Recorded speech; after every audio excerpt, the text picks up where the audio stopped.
Previously on that Cthulhu John. Come up here. There's all these posters and stuff. They were all directed by Derek Bradshaw. You catch something that's fallen, and it looks like an urn that was filled with ashes. And sketched on it is the name Lisa Jones. And you see on one of the posters that's lit, it says starring Lisa Jones. There is what looks like a journal of some sort. It looks like this isn't the first time he's tried to put on The King in Yellow. This book has a whole other cast of people written out. Let's get out of here. Hey, Willis, it's Walter. I was wondering if there's anything that could be done to perhaps chemically mask our fear. So Walter, that night you have a dream. Look around, it looks like you're in a room and it's lined with different colors of string. Your hands are skinless and your arms also skinless. And you panic, trying to get through the lines. You're clueless, Mr. Pendergast. And he points up and you see a green and white street sign, the name of which is obscured, but you can make out the word Parkway. You notice that it's blood all over you. You look up and you see Lenny's corpse dropping from above, and it looks like he's going to land on you.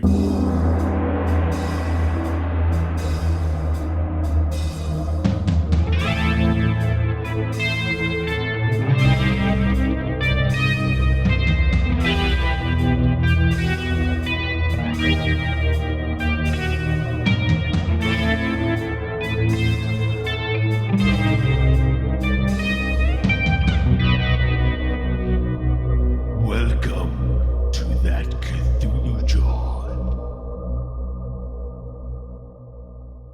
Hello, thanks for joining us for that Cthulhu John, episode 56. We are a real play Call of Cthulhu podcast. I am George, your keeper of arcane lore. And with me are my friends and investigators, Jenny. Hi. Chuck. Charmed, I'm sure. And Chad. Chad, you're Motherfucker muted. is muted. I hate it. Goofing up. Oh, so bad. Well, I guess I'll just have to save that intro for another time. You mixed the order up. It confused all of us. It looked like he was screaming. That was the goal. In the muted picture. Yeah. I was trying to throw you off, Jenny. You can't start with me. My armpits are sweating.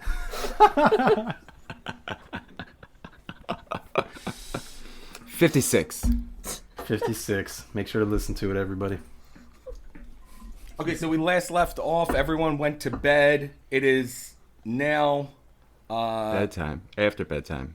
early in the morning. It is now early in the morning. Who wakes up first? Well, Walter woke up at 3 in the morning from a nightmare. Terrible nightmare that he had. Walter, you don't get back to sleep, really. You're just kind of restlessly trying to sleep. You wake up from this nightmare, and you hear the heart monitor machine go boop, boop, boop, boop, boop, boop, boop, boop. Super fast? Yeah, shit. Yeah. One of the nurses comes in and goes, "Oh my God, are you okay, Mr. Pendergast?" Yeah, I just, real strange dream. Kind of looks around. Maybe I should splash some cold water in my face, gather my senses a bit. She goes, "Okay, well, Mr. Pendergast, you can't be moving around too much." And she says, "Hold on 1 second." She leaves for a couple seconds, comes back with a cold cup of water for you. She says, "I just got it from the water machine out there." Toss it in your face. Walks away. He has a real drinking problem. Yeah, I'll splash it in your face. I got it. Snap out of it. She says to you, here's just something to drink, and if you need to splash it in your face, go right ahead. Yeah, I mean, he might actually save a little bit and just kind of like dab it on his, like maybe even just like wipe it on his forehead to kind of evaporate some excess temperature. So she makes sure that your heart rate goes down a little bit and that your blood pressure is down. Just hangs around a little bit for, makes you drink some water. And she eventually leaves, but by then you're kind of awake. You can't really go back to sleep. Dang it. I was going to say I might try to do like some of that deep breathing kind of stuff I was telling You can try. my friends about. So yeah, I mean, you probably just take some deep breaths and kind of slowly let it out. Do that over and over. Try to settle his heart rate, calm down a bit. Okay. All right, so that's what you're trying to do, but you know what? Give me a constitution roll. Sure. Just a regular pass will do. 45 is within a regular pass margin. Okay, so you start to see the sun peek up a little bit, and you're like, oh man, I'm never going to get to slip, and you just fall asleep, exhausted. Nice. Well, so much for getting an early start on the day. Yeah, we'll say it's about 6:30, and 6 in the morning. Sound about right when the sun starts to peak up in March.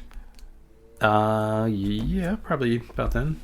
Just Okay. curious though, Yeah. what's happening with the skin graft? Is that today or tomorrow or soon? That or is when, today. Oh my. Fun.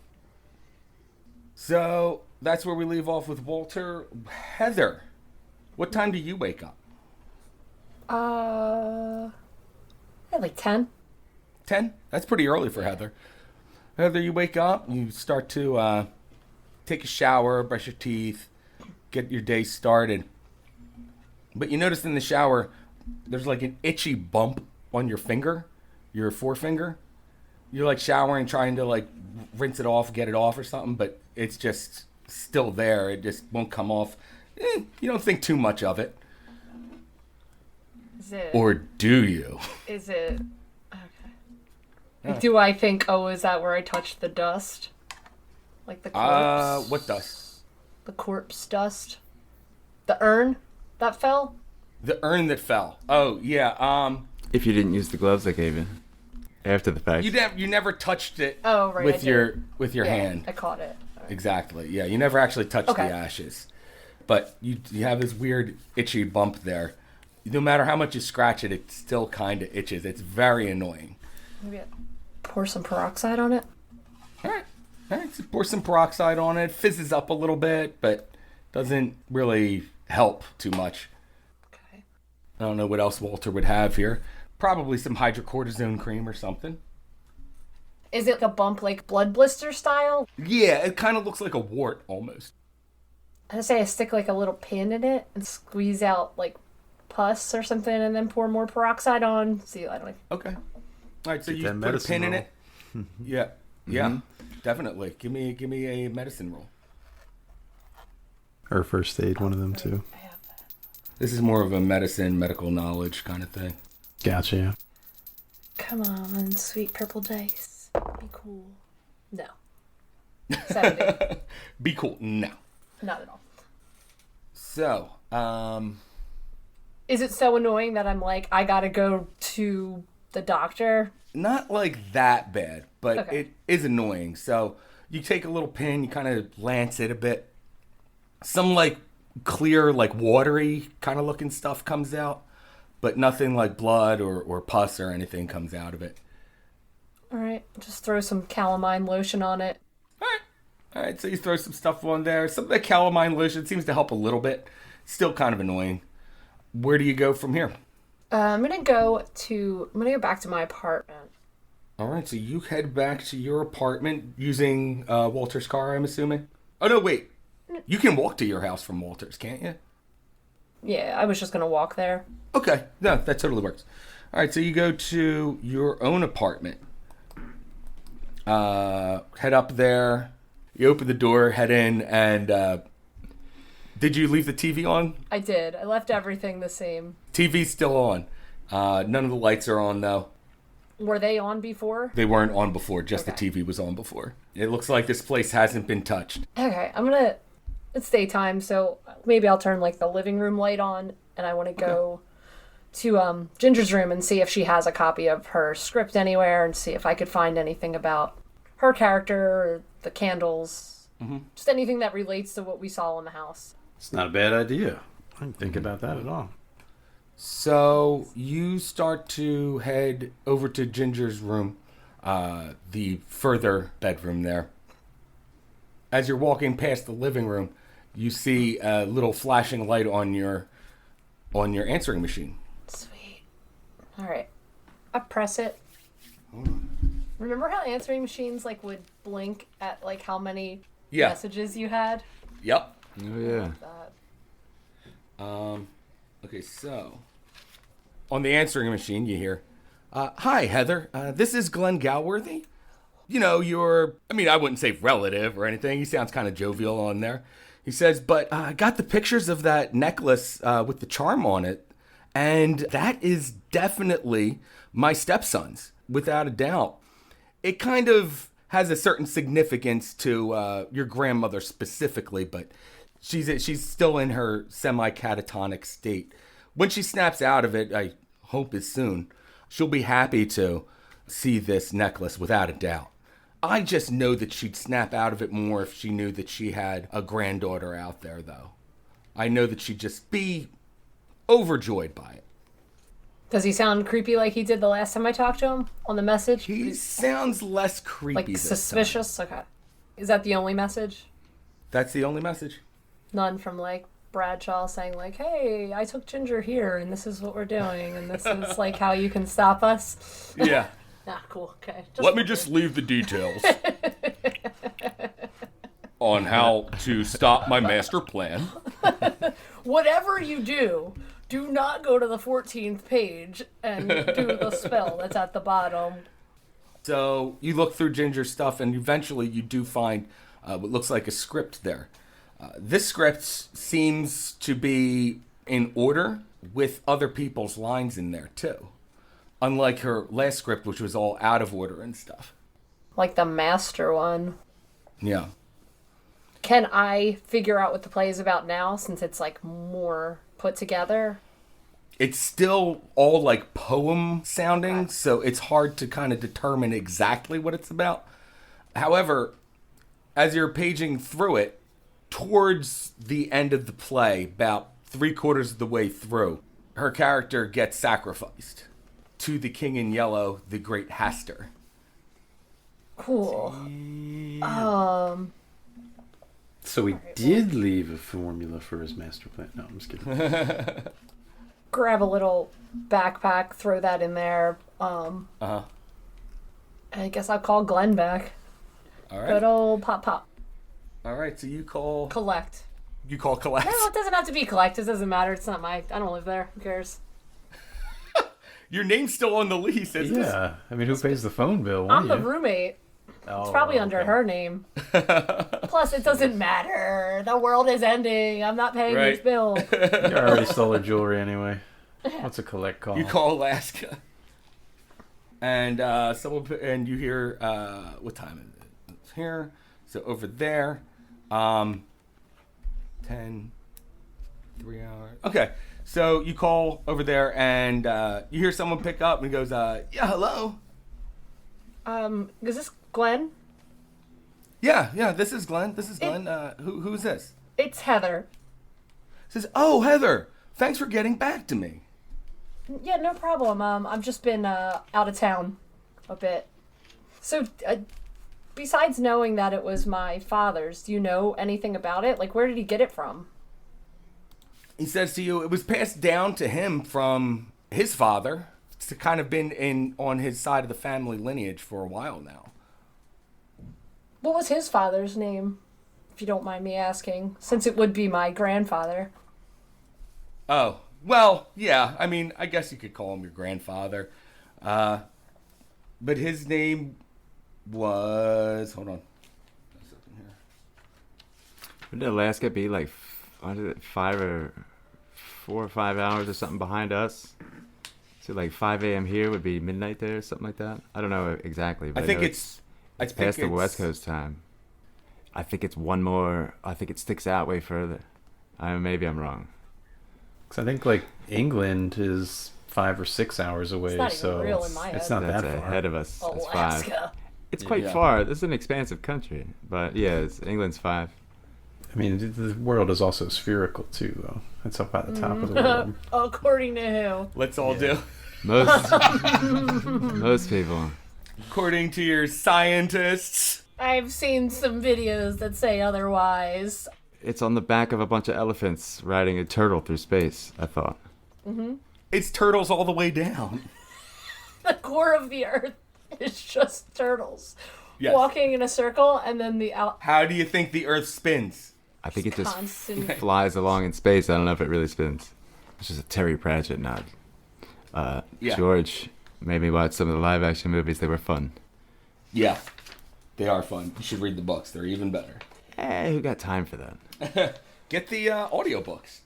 Yeah, I can't find them on tape. On tape. Books on tape. They don't make those. So his dad's name was Paul. So Paul Hawkins. Paul Hawkins. Does he also live in Alaska, or is he still in Philadelphia, or? So Paul passed away years ago. Damn. Well, have you shown your wife the pictures of the necklace? He said, yeah, I showed it to him, but she was just kind of staring off. So what makes you think if I came with the actual necklace or mailed the actual necklace that it would do anything different than a photo? He says, well, there's something about that necklace. I don't know if you've noticed it, but it has an odd feel about it. Yeah, it's like always chilly. Says, yeah, that sounds like it. So, I mean, I can verify for the picture, and just you telling me that makes it even more verified. So I swear if she would to see this, if she were to actually feel it, maybe it would click something in her. Well, I don't really have the money to get there now. I mean, I could actually use a little break from reality for a second, but I hate to ask you this, but I would need money. He says, don't worry about it. I can wire you enough money for a plane ticket and whatever kind of cab fare you would need from the airport to our place. Yeah, we can front you that, no problem. And I remembered that you had requested maybe to bring a friend or two along. I wouldn't mind paying for them either. Oh, well, that's great. Yeah, I mean, you sound super trustworthy, but, you never know. Super. Super trustworthy. It's just, I've never met anyone from the family before. He says, oh, no, I understand. We're basically next to strangers to you. So if you want to bring someone else along, that's fine. Okay, I guess I tell them where to, wire money. Okay. Yeah, do a Western Union. Yeah. It's the fastest way to send money. Back then. Yes. That's also That's the commercial. The tagline for a long time, Yeah. So, okay, so he's going to wire you some cash that you can pick up later on today. Okay. All right, so let's get to what Thompson is doing. Detective Thompson, you wake up, get your morning routine out of the way, dress up in yet another kind of... I having pressed, and I pick out something a little nicer, and I took a little time ironing and stuff last night. He looks a little more cleaned That's up right. than he normally would have been. He takes some more careful time shaving, and he trims his stash up a bit. It's not as bushy and long and unkempt anymore. He taking a little care of himself. he's cleaning up his act a little bit, except for the cocaine. He does a nice key bump before he gets in his car and drives to the police station. Just to get you started for the Can't day. be scared. Uh-huh. Never be He's scared. driving, spinning his revolver around his finger. It's pretty cool. Show no fear. I stopped to get coffee and I guess donuts, but I really don't want to contribute to the unhealthy habits of the other officers. Maybe I'll get I'll get some bagels instead, which ain't great. It's all bread. Yeah, great. Better than donuts, I guess. 6-pack of Slim It's the Fast. sugar makes you tired. These guys gotta shape up. Could they crash? Couldn't bring anything healthy. They'd make fun of you. They'd call you the F word. Call you the F word? Okay, so Thompson, you head into work with a little bit of food for the guys. A couple bags of bagels. You put them down and they snatch them up quicker than you can even turn around and grab one. They just go to it like a flock of seagulls. Mm-hmm. Speaking of which, I just kind of set it down. I don't say much. I immediately head toward my office.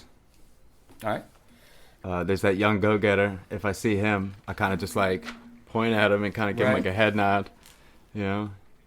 And he definitely gives you back like a hey, wink finger gun, over enthusiastic one. Nice. In fact, he bumps into someone while he's trying to make eye Aw. contact with you.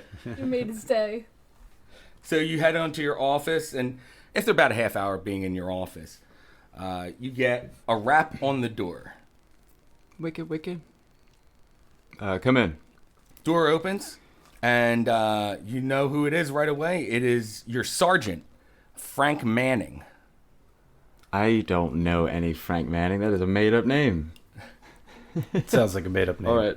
Sergeant Frank Manning. This is basically the dude that hands out your cases to you. Cases of cocaine. Yeah. No. All right. Sergeant Frank Manning. He comes in and goes, hey there, Thompson. Listen, we got another kind of weird one for you. And he throws the file on your desk. And he says, couple bodies found out front of the Rodin Museum. It's all taped off now and just waiting for you to come down and take a good gander. All right. Will do. I gotta make one quick call and I'm on it. All right, Thompson. I'll be looking forward to your initial report there. I sit back down at my desk and nod All right. as he's on his way out. He turns around, leaves, and basically all it says is that 2 bodies found. It gives the location. There's 1 photograph in there. It's the Rodin, was the artist, right? Yeah. But not the Godzilla monster. No. Gotcha. Okay. It's the same. I'll look it over real quick while I'm dialing the number of my ex-wife. Okay. That bitch. Nancy Thompson. So you call up your ex-wife, Nancy Thompson. She does not pick up at home at this time. The boys. What time is it? We'll say it's about 7 a.m. You know, she has an early job to get to and drops the kids off to like a daycare prior to school. Oh wait, how old are the boys? They're both 8 years old. Right, I just looked at it. I wrote that down. 8 years old. For some reason, I pictured them much older. Anyway, then I leave a message, not for her, but for them. Aw. I guess I must have missed you guys, Peter, Paul. Have a good day at school. I miss yous. I hang up. Wow, that was really touching. Then I blast a whole line of cocaine. Right on your desk. Oh shit! It didn't hang up. Daddy's got a runny nose. Daddy gets sick a lot. He gets allergies.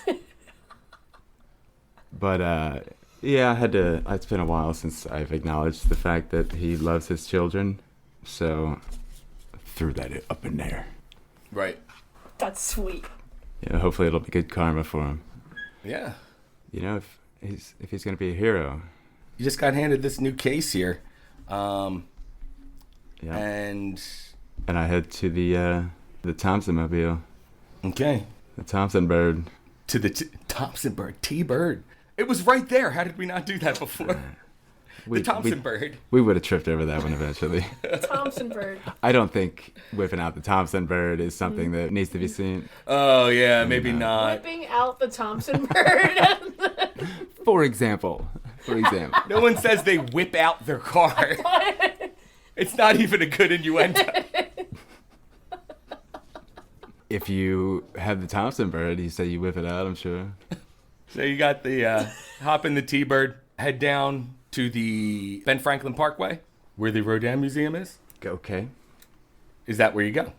Yes. Okay, I was just assuming, but don't want to railroad you too much, or at all, really. Shit, at the time in Philly, there's probably tons of like roach coaches with coffee and stuff on the street, right? Little carts.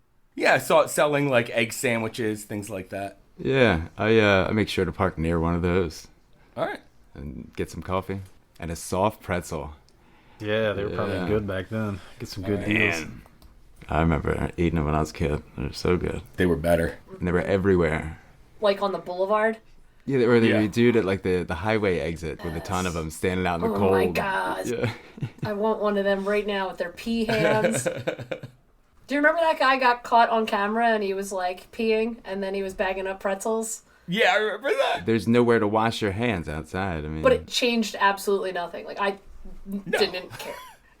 They thought they were breaking a huge story and we were like, Okay. Yeah. It's $1 for 4 pretzels. My concern wasn't hygiene. Yeah. No. My concern was spicy mustard. Yeah, exactly. Do you have the Goldens? Exactly. All right, so you get your cup of coffee. Have we established a Thompson smoke? I think he does on occasion. I don't think he might be like kind of mostly quitting, trying to cut back, but once in a while he lights up. All right. I feel like he is a smoker, but I don't know if he wants to be, especially Let's now. say he's trying to cut back or whatever, but this is a new case and it's almost a ritual for you at this point to, This is a new Thompson. yeah. Ever since he saw what he saw, You might cut your old ritual out of Well- smoking every time you start a new case here. Just kind of prep your brain a little bit. yeah, we'll see. All right. So you have your coffee. Before I head over, I lean on the car and make sure to read more of the file real quick as I take a few sips. So what exactly am I dealing? Well, I guess I could. Or what does it say in the? There's his bodies found outside. It says bodies found outside. There's like paperwork for you to fill out, like forms for you to fill out in the file, and it just gives you the very basic things. It just says 2 bodies found, neither identified yet. All right, as long as just so I know, I'm not walking into something that might be important to know ahead of time, like a hostage situation or something. Right. Oh, I overlooked it. I just walked right in. Like a bumbling idiot. That would be fun. All right. You head to the scene. You see it's all taped off with yellow police tape. Let myself under the tape. Flash your badge. Yeah, so what are we dealing with? What do we know? And one of the cops comes over to you and goes, well, here, come over, take a look here. And you see there's 2 bodies of young women there. Both of their heads have been shaved. They have no hair, really. Possible skinhead affiliation. Atlantic City is my guess. No. Accurate. Anyway, as you look closer at them, it looks like around their head, both of them, they have 6 red marks. Does it look like their heads were hastily shaved, or does it look like was it done professionally, or is it a little patchy? It's a little patchy here and there. 6 red marks are like little tiny cuts. No. They're like red spots, almost like a burn or something like that. And like what, on like the crown of their head? Yeah, going around the crown of the head. What are they wearing? Do they have an ID on them? I look at the other cop or whatever who was here. Did they have any ID, or did you take anything from the bodies? We haven't pulled anything from them yet, Detective. I'm putting gloves on. I've been touching everything with the back of my pen because it Right. seems like that's okay, but too much TV. We're going by TV rules here. Yep. No germs on pens, everybody knows. So you do find on them student IDs. Okay. Both of them University of Pennsylvania students. The pictures match them, except that they have hair in the pictures. How are they dressed? They dressed up, regular plain clothes, like. They're wearing. They're both wearing like what look like jogging outfits. Okay. Like sweatpants, sweatshirt, loose fitting. It's a popular jogging spot, I would guess, along the parkway there. Parkway. Yeah. Was it? It used to have a different name, right? They changed it. What, from Benjamin Franklin Parkway? It might have been JFK for a time. Or no. Am I thinking of something else? No, there's a JFK Boulevard. I feel like Benny Frank's Parkway was something else. I could be wrong. I'll get back to you on it. I don't know. It's where all the it's where the art museums and it's where all the museums are anyway. So we got 2. Oh, and just so you know, I looked it up. Hip to Be Square wasn't released until '86. Just 'cause I was thinking about Huey Lewis and when songs were released. Just so you guys know, we can't use that as a reference ever. Never. Never. No Huey Lewis in the news. That's all I'm going to write in my notes for today. Never. At least he wrote something down. Okay. The two students' IDs read Claire Perkins and Rita Rodriguez. Claire's a fat girl's name. Is it because of that mall store that you think that? No, it's from Breakfast Club. Claire is a fat girl's name. It's a family name. What was the names again? Sorry. Claire Perkins and Rita Rodriguez. Do they have any other wounds up on a person? Do I see any blood? Any other injuries? If you pull back their, you pull back the sweatshirt. I try not to touch it too much until a photographer takes photos, right? Right. Well, you use your pen to lift up the sleeve, so you can get kind of a look at her arms or whatever, and you do see some bruising around her wrists. Like defensive wounds or like bindings? Tough to tell, but you have seen this in bindings before. What if I use my super cop mode? No. 99. You got 99 in there. 99 super cop. Super cool cop mode. Give me an education one. Okay. I checked the other wrist to see if there's a matching wound that might indicate if it's bindings. Might be wounds, but if it's defensive wounds, I'd imagine they'd be more random and sporadic. I'm no cop or anything, but what am I rolling? I'm sorry, 56 out of Education. 85, so not quite a hard pass. That's all right. It's enough to know that you've seen this actually several times before where someone has had ropes around them. The bruises are fairly the same size and the same location on the wrists. So you're pretty sure that there was something tied around these girls' arms. Okay, yeah. At least on one girl, and then you go check the other one, you see the same thing. Okay, and that definitely makes me think that they were kept somewhere alive, which just makes more questions. Okay, do they have shoes or anything on? They do not have shoes on. So they were not jogging. They're wearing socks. What's the bottom? Okay, what's the bottom of their socks look like? There, are they super dirty, like they were out running around, or They're not dirty. They don't look like brand new socks, but they don't look like they've been running in them. so then?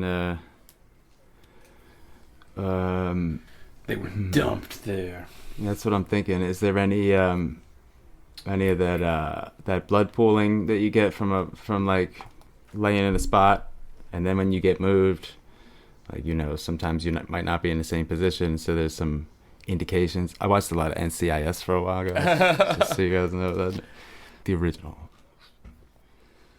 When the forensics team comes out, you're taking notes every little single detail around here, but these are the ones that stick. The ones I told you are the ones that stick out the most. And the investigation team or the forensics team gets there, they do their thing, give you their report. Then the coroner comes and lifts up the bodies. You're here for the whole thing. Yeah. I have a look around. The perimeter. Yeah. For anything else, other stuff. Mm-hmm. And you look up at the entrance to the Rodin Museum. A sculpture there is called The Gates of Hell. Mm-hmm. And you just look at them and just kind of have a thought about, this is a little ironic, this is the gates of hell, this is everything that's going on here. Another set of dead bodies, another mystery here. And when the coroners move the bodies, you see written in chalk beneath the bodies, it says, "Forgive me." Oh, it's getting very Seven. I look over at the guy that snapping photos and snap my fingers at him and say, "Yeah, get over here." Gets a good picture of it. There you go. Forgive me? It says, "Forgive me." And that looks fresh enough. Like, if it was there for a few days, I feel like a lot of the chalk would have worn away or No, away it looks like someone pretty much just put it there. How has the weather been? Is it still like super duper cold and icy? No, it's not super cold anymore. It's been temperate. What's the date? It is March the 12th. Lousy smarch weather. Yeah. We only have 9 days, guys. Anyway, you get all these details down. You get the picture of the "Forgive me." on there. You write up your case, fill out the paperwork, get all the details. After, everything gets cleared up, what do you do then? It's about noon now. Okay. I head back to my office because I likely have calls to make, but everything's kind of a little later than initially planned. Give me a few. All right, sure. Walter, what have you been up to? Well, I mean, after falling back asleep at 5 o'clock or 6 o'clock, when do I wake back up? By the time you wake back up, it's almost noon. Well, shit, I was afraid of that. The nurses have come in and you can see that they've left food for you. When they come in, they're taking it away and they're putting lunch down for you. And they say to you, oh, Mr. Pendergast, I thought you just really need to rest up, so we didn't bother waking you. Oh, darn. Well, gosh, I guess I needed the sleep. Thanks. Mm-hmm. Kind of wipes the sleep out of his face a little bit and kind of gets his bearings. The nurse tells you, well, Mr. Pendergast, we're not going to be able to do the skin grafts today. We moved the surgery to tomorrow. Oh, okay. Did something go wrong? Says, no, just the surgeon's schedule was overbooked. Gotcha. When we initially got to you, and doctors think that it's okay to wait another day before we go through with the surgery. All right. Guess we'll change the bandages later, or keep these ones on until surgery, or what? We'll change out your bandages. Now that you're awake, we'll do that right now, actually. And she calls in another nurse who comes in and does the routine, sits you up. How does it look? It still looks pretty gnarly, dude. Parts of it still look kind of charred. Like that cooked skin stuck to like dying skin cells. Yeah, it's gross. Covered in nastiness, I'm sure. Little like purulent discharge around the edges. And I mean, I don't know if this is a luck roll or not, but how big or small were her feet, or are her feet? Does she have like a size 7 ladies, or does she have like a size 11 men? I mean, what's she rocking? Let's say I don't know, size 8 women's. I think that's like the most common size. Yeah. Okay. Good deal. Glad she just doesn't have like obscenely large feet for some reason. Not that there's anything wrong with that. Yeah, no, it's okay to have big feet. Me and my size 9.5. Being that, Walter's got a footprint on his chest, the smaller the better, Yeah. He's just thinking. Oh, yeah. He doesn't really get to see it too much, so I guess while they're in between dressings, he's taking a look at it now and kind of gauging some of the damage. Yeah, it's definitely bigger than a foot, though. Yeah, I'm sure there was some fire around the physical foot part. Yes, exactly. Who knows, that time of year, she might have had heavy boots on. The little extra force there. So they're moving your surgery to the next day. So you still got today to do stuff. It's good. After I'm all set and secure, I think I'd like to check in with the bank. All right, so you call the bank up. What do you say to them? Well, essentially, I want to check on whether or not I can set up to have some of my contents, brought back, and some of my contents taken away by one detective, Luke Thompson. They say, well, Mr. Pendergast, this is a bit of an unusual request. However, I do explain to them that I'm in the hospital and stuff like that, and that it's kind of an extenuating circumstance kind of thing. They say, well, if it is a law official coming in to pick it up, I don't see why we couldn't work our way around a little loophole with that. I say, that's very kind of you. Thank you. I'll of course give him the physical key to verify my part of this, arrangement best I can. Yeah, he says, of course, Mr. Pendergast. Thank you kindly. All right, so that's the bank taken care of. And I guess if there's some other free time and the other books are done, I might have to maybe eat some lunch and look over those translated notes, see if I can learn a little bit more about this spell, and or maybe some of the side effects or downsides to it. All right, so you start reading up on the Thunderfall spell. As you're reading through this, you start to kind of realize it's not really like it's less of like a chant or enchantment, but it's a way of opening a plane within your mind. Interesting. It's a weird way of phrasing it, but you will use your mind to command this. But first, you have to like implant a piece of the mythos, if you will, into your head. And with that in mind, too, that kind of brings me to another cautionary segue. In my reading of this spell and its, elements, do I get an idea of whether or not this would be something that is, calling upon Yig directly, or is this something that's more self-based? Well, this one in particular, it doesn't actually mention Yig or the Ophidians. This one seems to be more of a self-based one. Wow. He's actually kind of delighted by that. And he kind of attributes some of last night's nightmare to the fact that ever since reading this translated version or beginning to read it, he's kind of been plagued by the thoughts that, what if this would be a way for the Ophidians to track me specifically because I'm using a bit of Yig's power kind of thing. And I guess, not to be so cocky as to think that I understand everything about it, but knowing that it's less based on our enemies does kind of set his mind at ease a little bit. And also the other part being kind of fascinating, just the research element of it itself. No pun intended, but... Right. So, Walter, you're going through that stuff, and that'll take you out well into the afternoon because it's both difficult and confusing to access this part of your mind that's not there yet. That part's fine, and he actually kind of welcomes the challenge. And further, to go on to why I asked that question, now that he's determined that it's less based on calling upon Yig and the Ophidians' power, he kind of set up like a little mental roadblock in the sense that he wasn't going to fully commit to it until he kind of weighed all the dangers. So like I think he's taken away that inhibition and he's looking to just dedicate his attention to it, at least until he can get some more of the other Speculum Magus books. I think this will be his primary focus.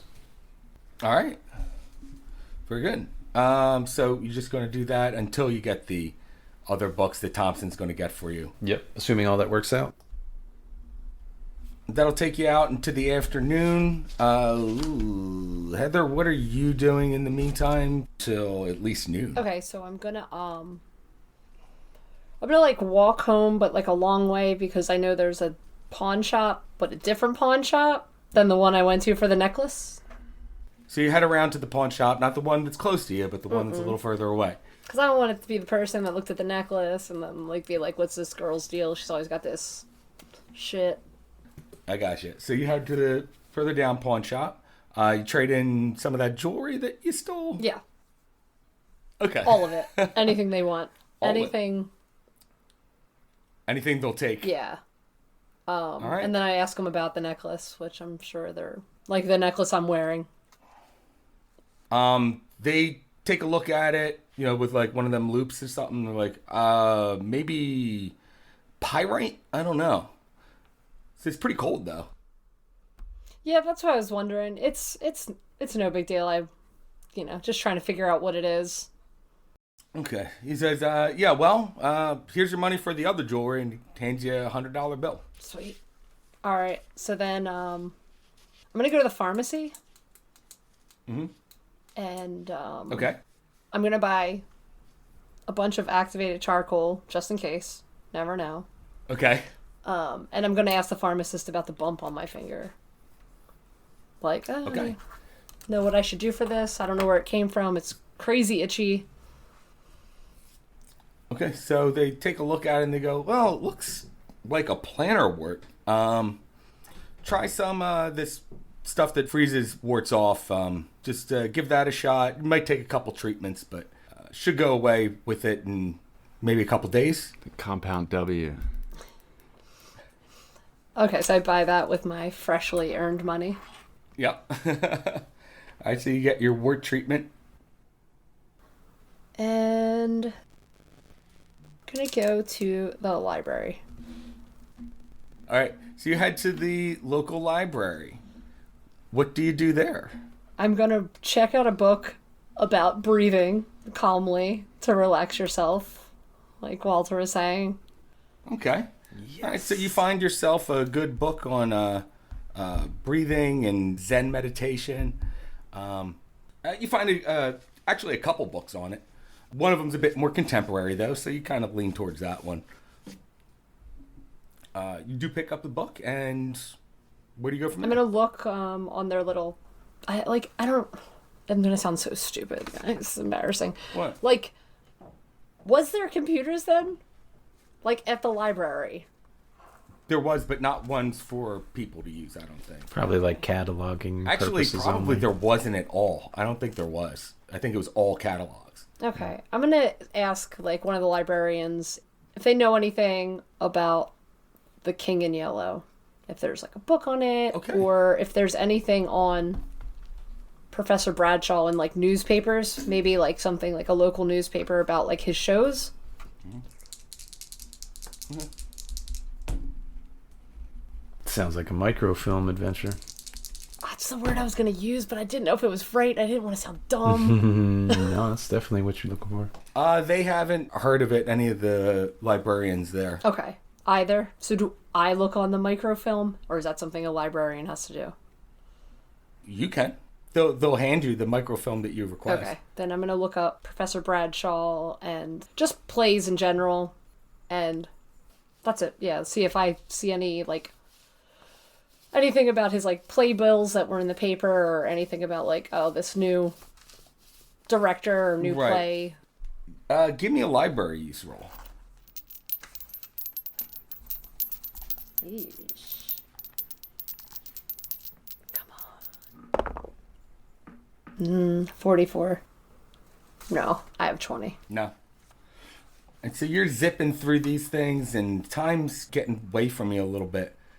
But you're not finding anything. Do you wish to push the roll? Sure. Do you know what year you're looking for, darling? Maybe I could help. How would you like to push it? Oh, Right? Aren't we supposed to? yeah. Yeah. Tell me how you're pushing it. Okay, I'm going to ask, Real good. instead of asking for microfilm on his name, I'm going to ask for the plays that I remember the names to. Okay. All right. Nice. Give me another library use roll then.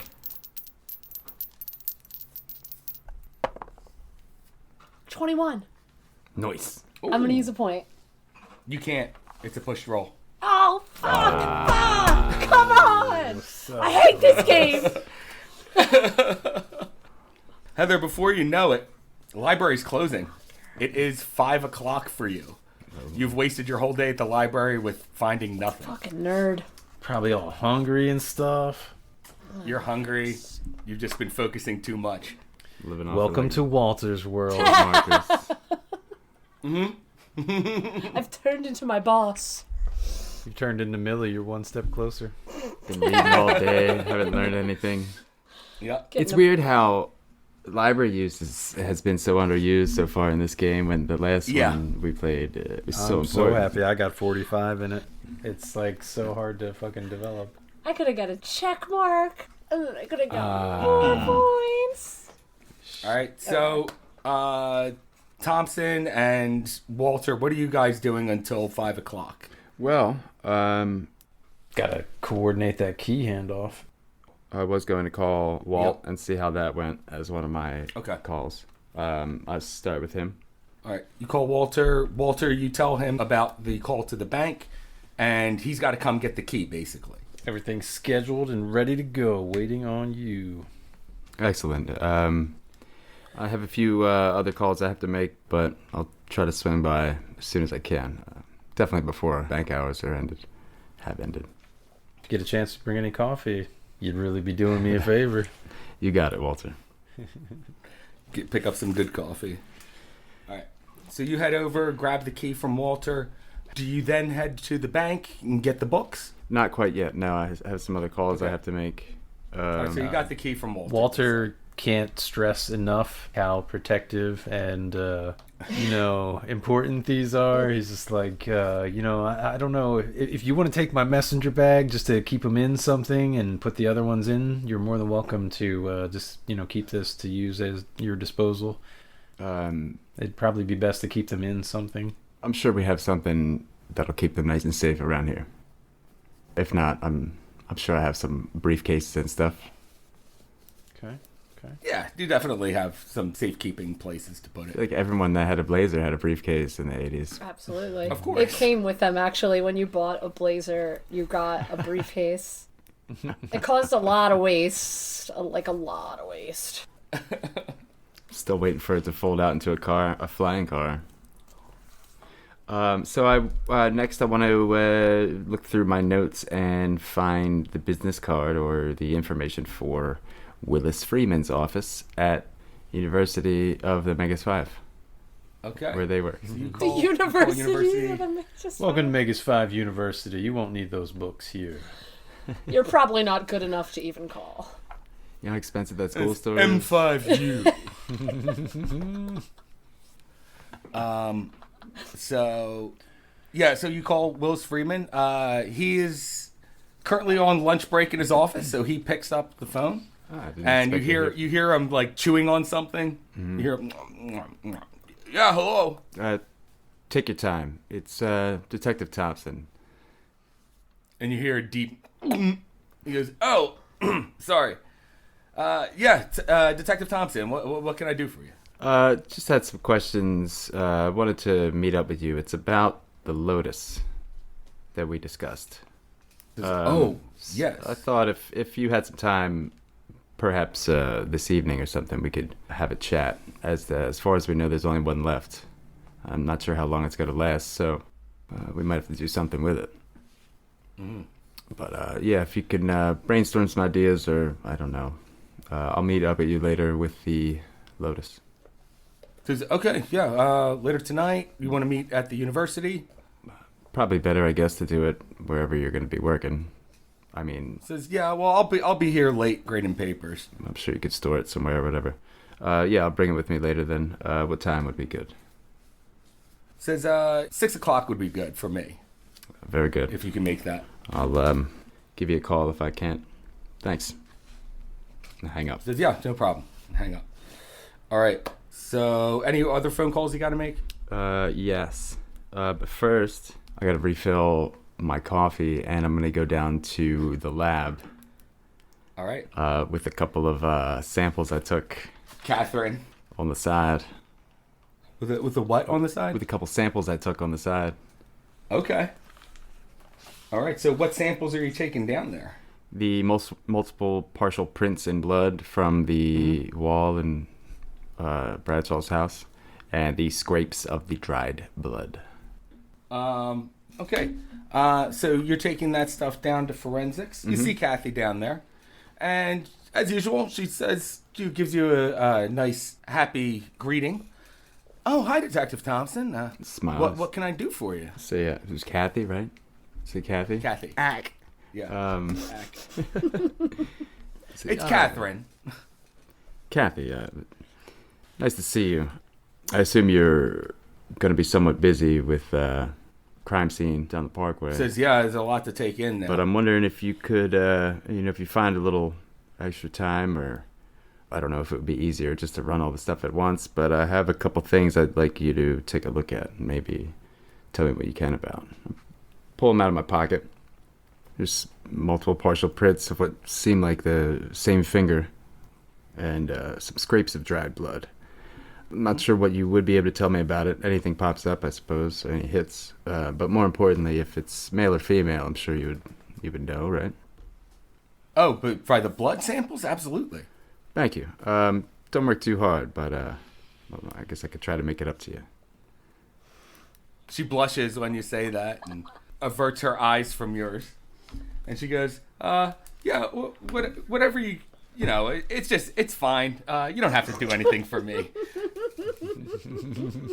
But then she blushes and she looks down at the samples and she goes, what case number is this associated with? Let's say I'm doing a favor for somebody, all right? Not in a official case and not collected legally. Oh, give me a persuade roll.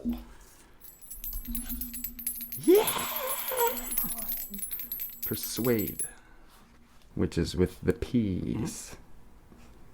Ooh, not good. Oh, Or charm. I think he is. Persuade or no, charm? he's worse at that. No, he's better at that. Okay. Only because it's naturally better. He has nothing in either one. Shit, I can't intimidate her. Oh, wow. Listen, bitch. You'll do it and you'll shut up about it. No. I will attempt to charm with 15%. Okay. All right. How about that 95? Oh, woof. She's gonna tell on you. Oh, can you spend luck to make it not a crit fail? Or is it only 96 through? Is it I don't- 95 through 100 or No, it's 95 to 100. spend It's the the luck crit to make it a fail. regular fail? I will if it helps at all. I'll erase it right the fuck now. I will subtract 1. Right. I'll get. You know what? I'll give you that. You can subtract 1 luck, and it'll just be a regular fail. No, never mind. I'm not gonna push it with a 15% chance. That's up to you if you want to push it. Yeah. All right, -1 luck it is. Thank you. All right. So with a regular fail, she tells you, "Listen, Luke. Maybe I can get to this sometime, but I can't guarantee you I anytime soon. understand. I got a lot of cases to get through." Well, if you find the time, girl's worried about her friend. That's all. Thanks. I'll walk out. She goes, "There's a lot of people worried about a lot of people." Wow. Heartless Kathy, they call her, you know? It's Catherine. Starting That's to why see you it. keep calling It's her Catherine. fucking Kathy, and she's getting sick of Yeah. it. She just won't correct you though. Can he do it with her and then get it? She can get it. Oh yeah, sure. That's how you unlock it. Like that's gonna be like I don't know, some kind of rule. Heather, library closes at 5. Okay. You get kicked out basically. It's too many. And you leave the library. Sun's starting to go down. How are you getting home? Is there a bar nearby? Of course there is. I'm gonna go to the bar and have a drink and try and figure out what's going on in my life. Okay, Heather. So you head to the bar. Head inside. You know, it's dimly lit in there. The sun's going down. It's kind of dark. It's basically happy hour, so I think they keep the lights a little extra low then. But you walk in, order yourself a beer, a drink. What do you get? Shots. A shot and Malibu Bay Breeze. Oh, something fancy. Okay. Yeah, I got that $100 burning a hole in my pocket. Pawn shop. So you order up your cocktail and an extra shot on the side. Bartender rolls his eyes when you order the Malibu Bay Breeze, and he turns around and goes under the register and opens a book. You see him start paging through it. There's a customer next to you, another woman, and she goes, "Oh, hey, cheers." She's holding what looks like a martini. Mm-hmm. She looks like she's a little lit already. But you're just trying to, get your head together. And she goes, "Hey, what's that on your hand there?" And you look down, and you see in this dark room, that little wart that you had is glowing blue. Oh my god, turned into a Smurf. And we're ending the episode there. Come on. That's gonna kill me with a wart. blue fingertip. Oh, I thought I was making a new friend. I'm just like giving everybody warts. You do have a new friend. It's much like blue rum. E.T. Oh my god, blue. What did I touch? I touch everything. What did you put that finger in? An amphibian? I'm so... Listen, if we need to get information, we need to get information. What did you touch? Everything. She's so not Yeah. careful. You are really bad at being a cop. Or a criminal. What could it have been? All right, guys. So that's going to be the end of the episode. Small. Thanks to everyone for listening Thanks especially to our Patreon supporters. You guys are helping us keep this show going. You guys are awesome. Yeah, you guys are awesome. So everyone remember, until next time, sanity is overrated. $2.